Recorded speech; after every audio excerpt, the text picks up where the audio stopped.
crumbling Farum Azula is still a hot topic of debate in the Elden Ring lore community.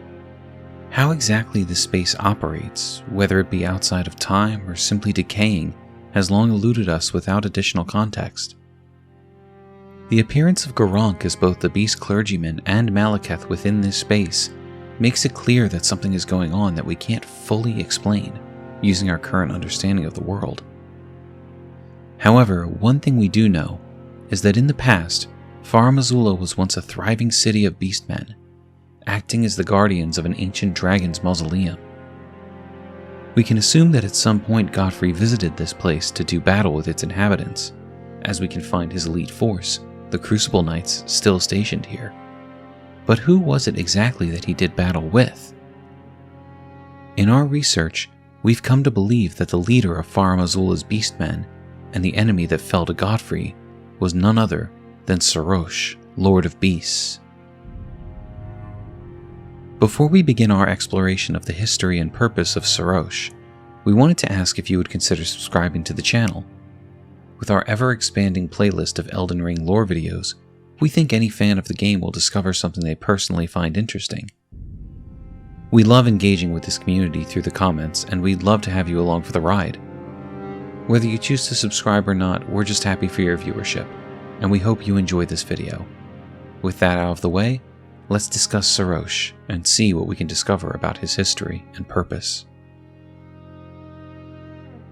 At first, it may seem like a stretch to suggest that Serosh originated from Farum Azula, but there are actually many breadcrumbs we can follow to reach this conclusion.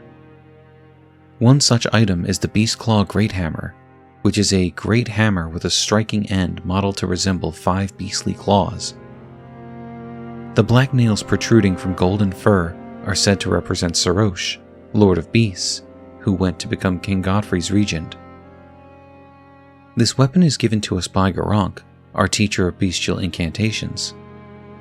Not only does it call out Serosh directly, but it also mentions 5 beastly claws. These claws are mentioned in another weapon's description, the Cinquedilla, short sword given to high-ranking clergymen of Farum Azula, raises potency of bestial incantations.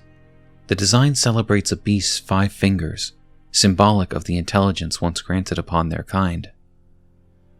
Between the mention of the 5 fingers in the Beast Claw Great Hammer and the confirmation from the Cinquedilla that this 5-finger symbology is tied directly to Farum Azula, we have our first connection between this land and Serosh himself.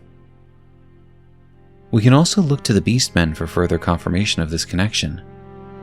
The weapons they're able to drop again allude to the superior intelligence of the Beastmen that is now associated with Serosh himself. The Beastman's cleaver is a curved greatsword of colossal size, forged of dull iron and wielded by the Beastmen of Farum Azula. The blade is incredibly heavy but well balanced, comparatively easy to wield for the damage it delivers. It's clear the Beastmen possess knowledge beyond human ken. And the Beastman's curved sword is a curved sword forged of dull iron wielded by the Beastmen of Farum Azula. The blade is heavy but well balanced, comparatively easy to wield for the damage it delivers. These provide some context around Farum Azula's Beastmen and help to confirm the intelligence mentioned by the 5-fingered terminology directly relates to their species. With this in mind, we can start to form a picture of Serosh as the leader of these beastmen long ago. Now that we have some evidence that the title Lord of Beasts refers to Serosh being the leader of the beastmen of Farum Azula, we have additional context for his battle with Lord Godfrey. Serosh sports a large scar across his face, as well as a crack in his crown that follows the scar line.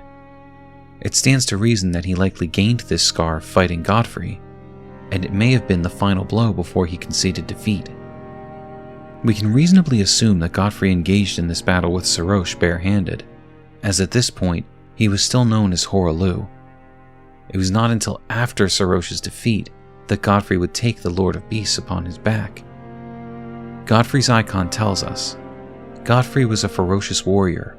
When he vowed to become a lord, he took the beast regent Serosh upon his back to suppress the ceaseless lust for battle that raged within. And the Beast Crest Heater Shield features a beast as its crest, serving to remind warriors not to succumb to the arousal of battle. Fight with passion, but become not its prisoner. Godfrey was likely impressed by the intelligence of Serosh and saw in him an opportunity to quell his own bloodlust.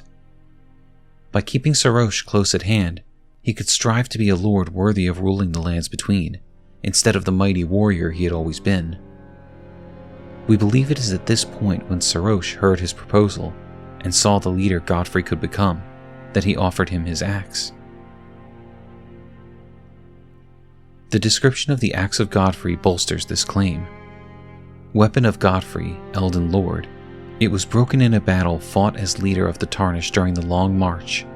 This weapon is symbolic of Godfrey's vow to conduct himself as a lord, later becoming an emblem of the golden lineage. In the days of the past, a crown was warranted with strength. From this point on, images of beasts in the lands between came to be symbolic of temperance, self-restraint. Serosh himself became known to the people as an advisor to Godfrey, and before the exile of the first Elden Lord, he was credited with counseling the golden lineage. We're told this outright through the golden beast crest shield, which, if you're a skilled enough player, is the first great shield you have the opportunity to grab when you enter the lands between. The item is described as a shield of dull gold with a beast engraved as its crest, lighter than most great shields, and subsequently easier to wield. The beast depicted is Serosh, aged counselor who guides the golden lineage. So not only did Serosh serve the purpose of keeping Godfrey's bloodlust at bay, he helped his now friend to conduct himself as a lord, and acted as counsel, guiding the golden lineage until Godfrey was stripped of his post by Queen Marika. It would have made sense for Serosh to leave Godfrey after his banishment. After all, he no longer had his purpose. Godfrey was no longer Elden Lord, and Serosh could not guide his children after leaving the lands between. But instead, Serosh joined his friend for the long march of the Tarnished. According to Bernal's armor, beasts are drawn to champions and to lords, and while Godfrey was no longer a lord, he was certainly still a champion. We all know how Serosh's story ends. When we face Lord Godfrey at the foot of the Ur Tree, he's unable to overcome our strength as long as his old friend holds him back. What we find most interesting about this encounter, however, isn't Godfrey's sacrifice of Serosh to regain the strength that he once knew as Hoarlu, but Serosh's reaction to Godfrey's initial defeat. When we complete the first phase of this battle, Serosh's mystical, spirit-like form gives way to the physical form of the Lord of Beasts himself. Before Godfrey reaches for his neck, Serosh actually moves towards us, as if he's ready to attack us directly and fight on behalf of Godfrey. While we never got to experience this battle, we have to assume it would have been fierce and likely a fight to remember. There is one other interesting detail surrounding Serosh that opens up our theory vault, and it comes in the form of his armor. When comparing the armor of Serosh to that of Maliketh, the Black Blade, we can see many similarities. The pattern of the armor going up his arm and even his chest plate seems as though it mirrors Maliketh's. This makes us wonder, what are Maliketh's true origins? We're told that he was created by the two fingers to be Marika's shadow, but how true is this? He clearly has the posture of a beastman, and we can now see his armor mirrors that of Serosh.